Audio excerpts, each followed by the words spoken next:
வணக்கம். மாநில செய்திகள் வாசிப்பவர் வடிவழகி கபிலன்.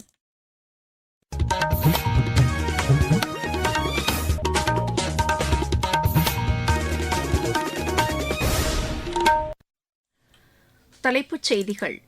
நாட்டில் பெட்ரோல் டீசல் தட்டுப்பாடு இல்லை என்று பெட்ரோலியத்துறை அமைச்சர் திரு ஹர்தீப் சிங் புரி தெரிவித்துள்ளார். எரிபொருள் போதிய அளவு கையிருப்பில் உள்ளதாக மத்திய அரசு தெரிவித்துள்ளதால் பொதுமக்கள் அச்சம் கொள்ள வேண்டாம் என்று முதலமைச்சர் திரு மு க ஸ்டாலின் கேட்டுக் கொண்டுள்ளார்.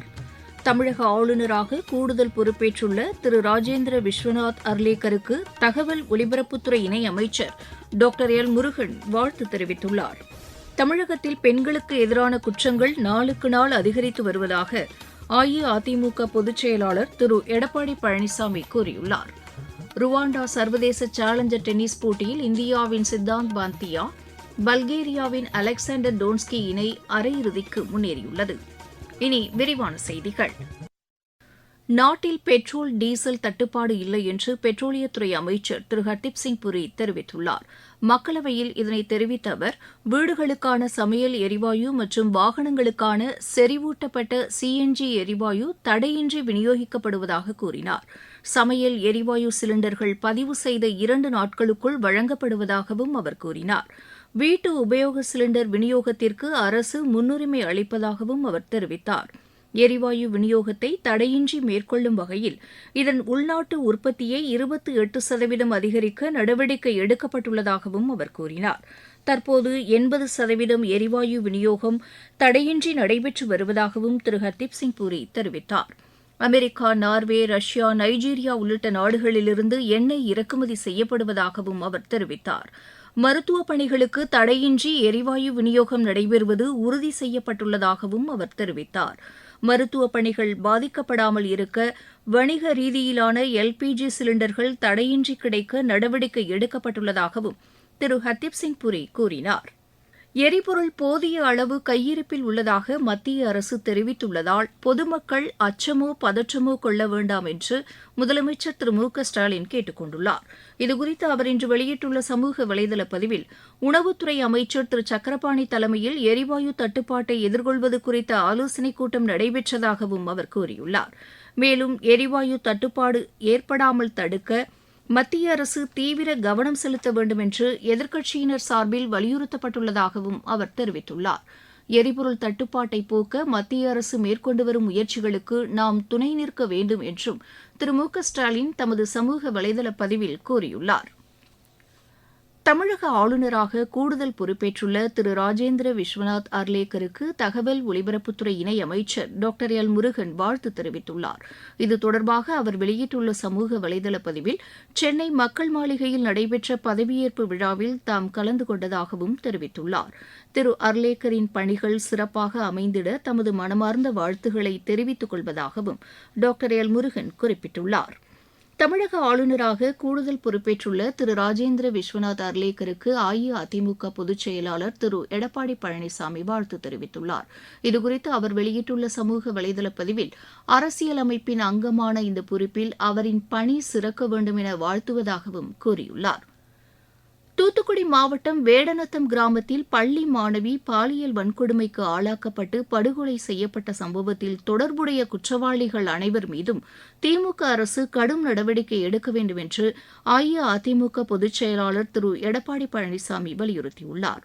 இது தொடர்பாக அவர் வெளியிட்டுள்ள சமூக வலைதள பதிவில், +2 வகுப்பு பயின்று வந்த இந்த மாணவி காணவில்லை என்று பெற்றோர் புகார் அளிக்க வந்தபோதும் காவல்துறை அலட்சியமாக செயல்பட்டதாக கூறியுள்ளார். பெண்ணின் பெற்றோர் மற்றும் உறவினர்கள் குற்றவாளியை கைது செய்ய வலியுறுத்தி போராட்டம் நடத்தியபோது குற்றவாளிகளை உடனடியாக கைது செய்வதற்கு பதிலாக அவர்களிடம் திமுக சார்பில் சமாதான பேச்சு நடத்தப்பட்டதாக அவர் குற்றம் சாட்டியுள்ளார்.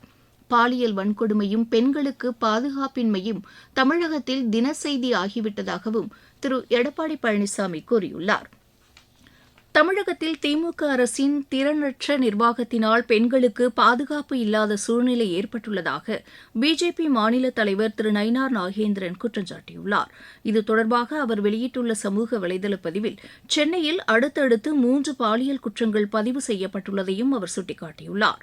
திறனற்ற அரசு நிர்வாகத்தின் காரணமாக தமிழகம் பெண்கள் வாழ தகுதியற்ற மாநிலமாக மாறி வருவதாகவும் திரு நயினார் நாகேந்திரன் தெரிவித்துள்ளார். தூத்துக்குடி பாலியல் வன்கொடுமை சம்பவங்கள் போன்றவை எதிர்காலத்தில் நடைபெறாமல் இருப்பதற்கு தேவையான முன்னெச்சரிக்கை நடவடிக்கைகளை திமுக அரசு மேற்கொள்ள வேண்டும் என்று மார்க்சிஸ்ட் கம்யூனிஸ்ட் கட்சியும் வலியுறுத்தியுள்ளது. தமிழகத்தில் கடந்த 5 ஆண்டுகளில் குற்றங்கள் குறைந்துள்ளதாக மாநில உள்துறை செயலர் திரு தீரஜ்குமார் தெரிவித்துள்ளார். சென்னையில் இன்று செய்தியாளர்களிடம் பேசிய அவர், மாநிலத்தில் சட்டம் ஒழுங்கு சிறப்பாக உள்ளது என்றும் இதற்காக மாநில அரசு முறையான நடவடிக்கைகளை எடுத்து வருவதாகவும் தெரிவித்தார். பொது நிகழ்ச்சிகளில் அசம்பாவித சம்பவங்கள் ஏற்படாமல் இருக்க முன்னெச்சரிக்கை நடவடிக்கைகள் எடுக்கப்பட்டுள்ளதாகவும் அவர் கூறினார். செய்தியாளர்கள் சந்திப்பில் பேசிய மாநில காவல்துறை தலைவர் திரு வெங்கட்ராமன், பொதுமக்கள் அளிக்கும் புகார்கள் மீது உடனுக்குடன் நடவடிக்கை எடுக்கப்பட்டு வருவதாக தெரிவித்தார். போக்சோ வழக்குகள் குறித்து பொதுமக்களிடையே அதிக அளவில் விழிப்புணர்வு ஏற்படுத்தப்பட்டுள்ளதாகவும் அவர் கூறினார். நீங்கள் கேட்டுக்கொண்டிருப்பது மாநில செய்தி அறிக்கை. மக்கள் போற்றும் மத்திய பட்ஜெட். தமிழகத்தின் ரயில் மேம்பாட்டு திட்டங்களுக்கு 7611 கோடி ரூபாய் நிதி ஒதுக்கீடு. சென்னையிலிருந்து ஹைதராபாத் மற்றும் பெங்களூருவுக்கு புல்லட் ரயில் வழித்தடம். தென்னை விவசாயிகளுக்கான ஊக்குவிப்பு திட்டம். ஆதிச்சநல்லூரில் சர்வதேச தரத்திலான கலாச்சார மையம். பொதிகை மலையில் மலையேற்றத்திற்கான வழித்தடம். பழவேற்காடு ஏரியில் பறவைகள் காட்சி மையம். மாவட்டம் தோறும் மகளிர் விடுதிகள். தமிழகம் மட்டுமின்றி நாடே போற்றும் மத்திய பட்ஜெட். வளர்ச்சியடைந்த இந்தியாவிற்கான பயணத்தில் மோடி அரசு. தொடரும் சீர்திருத்த நடவடிக்கைகள். பிரதமரின் சூரிய சக்தி மின் திட்டத்தின் கீழ் கிருஷ்ணகிரி மாவட்டத்தில் 600க்கும் மேற்பட்ட குடும்பங்கள் வீடுகளின் மேற்கூரைகளில் சூரிய மின்சக்தி தகடுகளை அமைத்து மின்சார உற்பத்தி செய்து வருகின்றனர். இத்திட்டத்தின் கீழ் மின் உற்பத்தி செய்ய மானியம் வழங்கப்பட்டு வருவதாக பயனாளி ஒருவர் தெரிவித்தார். என்னோட பேர் சித்ரா. நான் கிருஷ்ணகிரியில் இருக்கிறேன். இந்த சோலார் 2 வருஷத்துக்கு முன்னாடி போட்டேன். இது எனக்கு ரொம்ப யூஸாக இருக்குது. கரண்ட் பில் ரொம்ப சேவ் ஆகுது. எல்லா இதுலேயும் எனக்கு ரொம்ப பெனிஃபிட்டாக இருக்குது. இது போடுறதுக்கு முன்னாடி என்னோட கரண்ட் பில் 3000 ரூபாய் இருந்தது. கம்மியாக 300 ரூபாய் வருது. எனக்கு ரொம்ப சேவ் ஆகுது. சூரிய மின்சக்தி திட்ட பயனாளிகள் தேவைக்கு அதிகமாக உற்பத்தி செய்யும் மின்சாரத்தை அவர்களிடமிருந்து பெறுவதற்கு 12 முகவர்கள் கிருஷ்ணகிரி மாவட்டத்தில் அனுமதிக்கப்பட்டுள்ளதாக தொழில்நுட்ப வல்லுநர் திரு ஸ்ரீதர் தெரிவித்தார். பிஎம் சூரியகார் திட்டத்தை பார்த்தீங்கன்னா எல்லாருமே இபி பில்லை குறைக்கிறதுக்கு ஒரு பெரிய அரிய வாய்ப்பு. ஆக்சுவலாக எல்லாருமே யூஸ் பண்ணணும்னு நான் கேட்டுக்கிறேன். அதனோட திட்டத்தினோட பெனிஃபிட்ஸ் பார்த்தீங்கன்னா இபி பில் ஒரு 3000 ரூபா கட்டுற ஒரு வீடு பார்த்தீங்கன்னா அந்த பிஎம் சூரியகார் திட்டத்துக்கு கீழே இணைஞ்சு அவங்க ஒரு 3 கிலோவாட் சோலார் போட்டாங்கன்னா ஒரு 300 ரூபாய்க்கு கீழே 25 வருஷத்துக்கு அவங்களோட பில் அவ்வளோதான். செக்யூரிட்டி பேஸ்டு எந்த எர்த்திங்கு எல்லா லைட்டிங் அரெஸ்டரு அதே மாதிரி ஒரு 25 வருஷத்துக்கு அது வெயிலையும் மழையிலையும் தாங்கி நிற்கிற அளவுக்கு அந்த ஸ்ட்ரக்சரை நம்ம டிசைன் பண்ணி கொடுக்குறாங்க.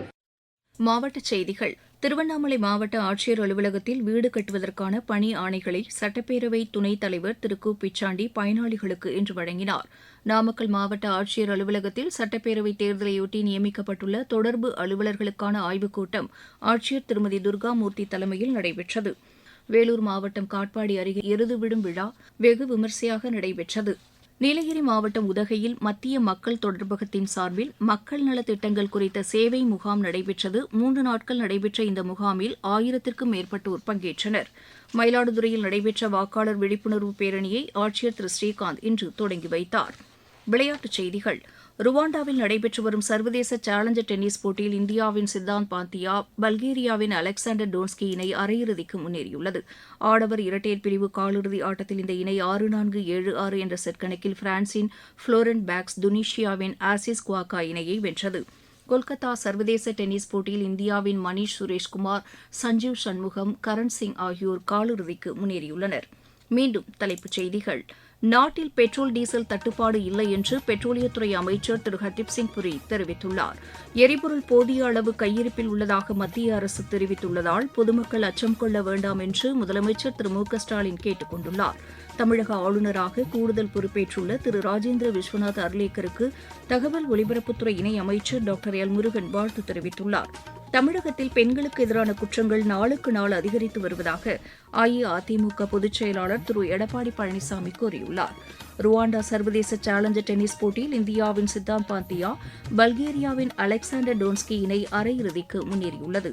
இத்துடன் இந்த செய்தி அறிக்கை நிறைவு பெற்றது.